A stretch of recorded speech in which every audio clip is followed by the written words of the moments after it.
Сайн байцгаана уу? Та бүхэнд энэ өдрийн мэндийг хүргэе. Pronops-тэй танилцах ээлжид видео та бүхэнд хүргэж байна. Одоо бүгдээрээ Pronops-ийн лобби болон цахилгаан шаттай танилцъя. За бид Ops-ийн лоббиг бол Улаанбаатар хотод хамгийн гоё загварлаг номер 1 байлгахаар төлөвлөж байгаа. Тэгэхээр Ops маань яг одоогоор бол нэг давхрын шалнаас таас хүртэлгийн өндөр нь 4.5 м өндөртэй байгаа. Энэ нь бол эцсийн байдлаар ашигланд орсны дараа шал таас хийдэнгүүт 3.8 м болно.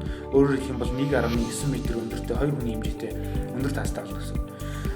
Лобби хэсгийн интерьер шийдэл, зураг төсөл, гүйцэтгэлийг нь мэргэжлийн архитектур дизайны том тим компани хариуцж байгаа. За бичлэг дээр бол лобби хэсгийн зургийг давхар харуулж байна.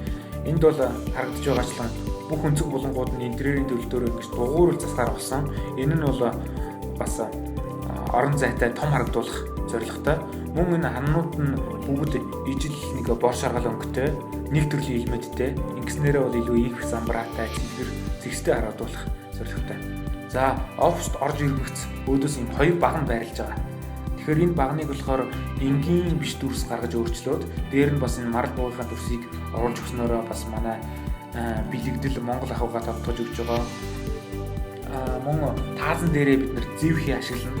Ингэснээр үндэсний хэв маягтай орчин үеийн хэв маягийг бас хослуулсан модерн загварыг харж өгөх юм аа. Цахилгаан шатны хувьд бол бид нэр Ops-та 3 ширхэг лифт суйрлуулна. Нэлгүүд нь ярих юм бол 12,000 м2 талбайд 3 лифт, давхар давхраар ярих юм бол 6-аас 9 байгууллагын донд 3 лифт ажиллана гэсэн. Инхээр манай Ops-ын лифт бол бусад Ops-ийн лифтүүдтэй харьцуулахад бас хүрэлцээ хангамжийн хувьд бол хангалттай шийдэж өгсөн барилга болно гэсэн. Лифтний дизайны хувьд ярих юм бол хаалганасаа дээшээ 3 м өндөр хүрээ гаргаж өгсөн. Энэ нь болохоор нөгөө өндөр таастайгаа уусч цэлгэр том харагдуулж өгөх зорилготой. За та бүхэнд өнөөдөр Pronops-ийн лобби болон лифтний хэсгийг танилцуулаа. Бид Ops-аа судалгаанд үндэслэн бүтээлээ. Та сонголтоо зөв хийгээрэй. Мөн дэлгэрэнгүй мэдээллийг доорх утсаар лавлаарай.